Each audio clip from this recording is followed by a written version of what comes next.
Just when this man was about going back upstairs with all the people he had called, that was when my mind said, Ify, scream, start shouting, Confucius student, Confucius student. And somewhere in my mind, I was like, there's this guy, I know he was crushing on me. We had struck a conversation earlier, and I was feeling cute and feeling too. How can I start screaming? And there are people everywhere at the Abuja embassy. My mind was like, babe, scream, compare your situation. All the people that got the same scholarship with you had left for China. You have been in Abuja for 3 weeks. 3 weeks. You have nobody to speak for you. No one spoke for you. And you fed yourself. The person you were staying in her apartment, whom you're supposed to stay for 3 days, you ended up staying 3 weeks, finally had asked you to leave. And you had to, this is your last chance. This is your last day in Abuja. Open your mouth and scream. Do you want to get comfortable in your situation, feeling cute and feeling tush and staying back? Or do you want to scream and get out of that cage? While I was contemplating, about that, this scripture came into my mind. Remember the blind Bartimaeus.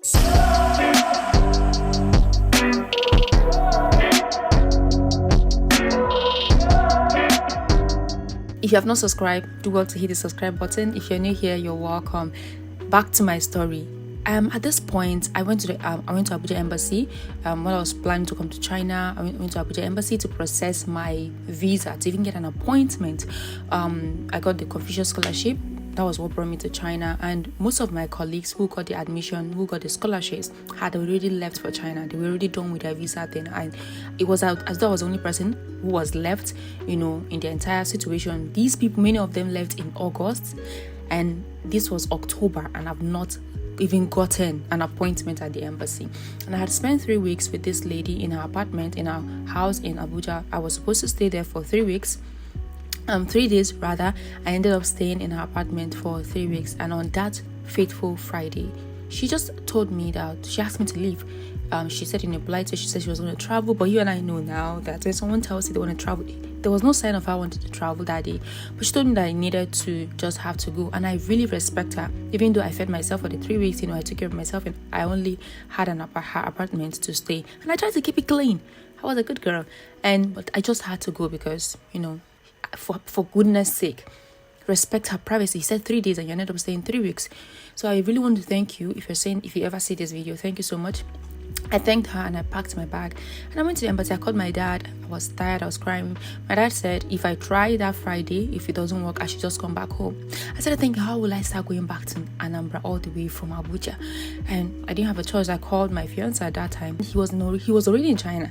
He too was tired of the entire situation. Then I went and I was outside. If you are peculiar, if you are conversant with Abuja, Church Gate, the embassy, the Chinese embassy there is a gate. And inside that gate, they let people who had passed the first or second screening or so into the gate. And then a man comes from upstairs and come and pick some people, come and call names and pick some people. And if you're conversant with this situation, you know that there are parents who come with their cars, with their children, and they just go there freely. For me, I had no one to speak for me. I had nobody. My father does not have a name. We're respecting our village, but who know who now. And on that day, I am trying to drive a point here. This is like a story time for me, and I just hope it builds your faith. I just hope it encourages you out there. I just hope it just strikes something inside of you. There's this man who always come to pick people. He had come several times as he picked a lot of persons, and when this was the last time he was going to come down to come and call names.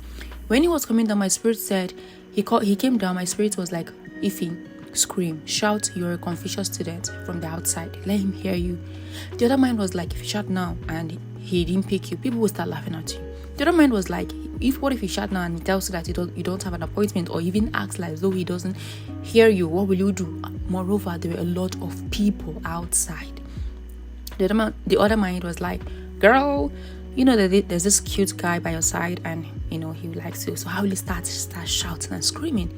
These were valid thoughts. What did I do? Let me connect it to the story of Jesus, because this scripture came to my mind. It struck my mind while I was going through that. While I was processing this entire thing. Jesus was going through, an area, and there's this man. He was blind. Have you ever been blind for one day? Do you know what it means to not see the sun for one day, even if it's a day? I don't know how long he has been blind. He had real-time situation. He has been playing cute all these years. Jesus was passing. He couldn't see Jesus, but he heard him. He heard him. He could have been like, if I scream now, nobody will hear me. That was a valid excuse. He might be like, if I scream now, people will say, shut up. And it was valid. He knew it happened. But this man compared his situation. He knew how people have insulted him. He knew sometimes he had stayed all day without any help. He had to choose. Should I keep playing safe, keep playing cute, or should I go get what I need to get? At least he tried. This man started screaming, Jesus, Son of David, have mercy on me. He was sitting down, I'm sure. I wasn't there, but from the story. People around say, you stop shouting, he will not hear you. Stop disturbing us. People kept on bringing their negativities. Nobody even pitied him and said, let's drag this man out.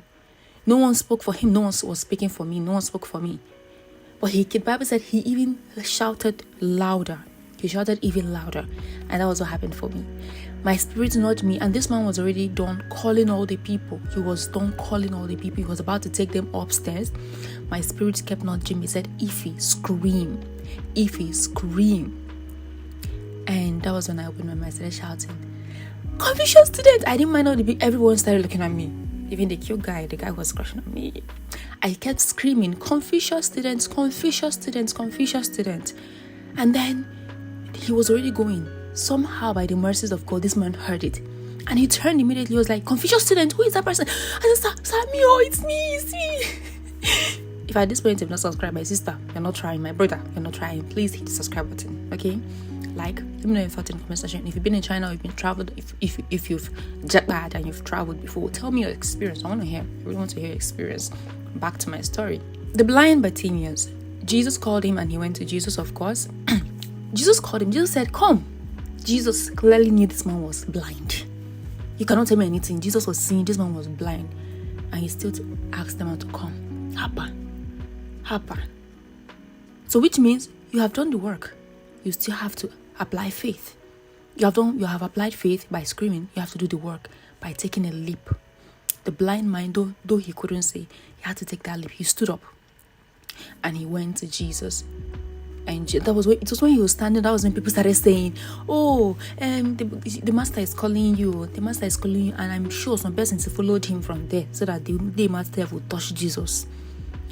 Same was with my case. When I started screaming, Confucius student, the man was like, oh, where is she? Who is that? Come.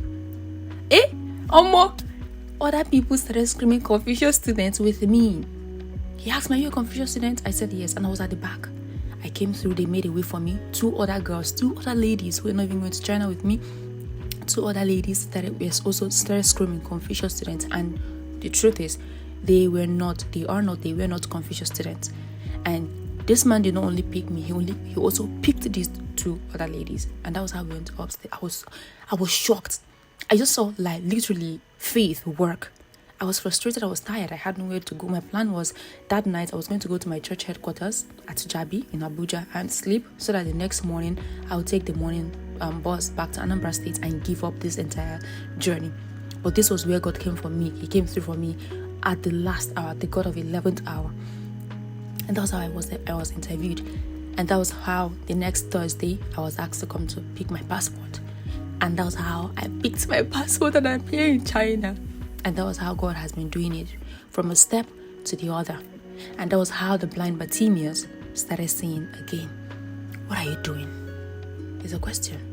What exactly are you doing? Have you really applied that faith? Have you heard that nudge? Have you ever gotten that nudge that tells you to do this immediately? Or are you trying to play cute? You're trying to play beautiful? My sister, sickness, they don't know who fine and who no fine. Poverty, don't know who fine and who no fine. If you myself know now, if people waiting back home, I'm sorry, I'm using my, if people back home are rich, are wealthy, no one is going to be ugly. But you see what poverty does to people. You see really beautiful people, and a little money will touch the person up. But you still see beautiful people who are poor and they'll be there. You see beautiful people who are sick. You can't do nothing. Sometimes you have to apply faith. You have to do the work. So you're at the point where you have applied work, by taking your time to do the research, by applying to schools. I didn't even take you the process of applying to schools, by doing all that and starting this business, and you have not applied faith by enrolling, going for that grant, faith by you taking the bull by the horn, faith by praying, faith by reaching out to ask for that help. Have you done that? Or you're still trying to play cute, you're trying to play beautiful, you're trying to play calm? You are an introvert. Don't let your this introvert nature rob you of what God has for you this season. I know this video is a bit long and you're just watching me and watching me, but I hope this helps someone. Do have a beautiful day. Don't forget to like my video, subscribe, share, and follow me on all my social media platforms. And I'm now on TikTok, so you will like to follow me also on TikTok. And I'm going to see you in my next video. Stay safe, stay faithful, okay, bye.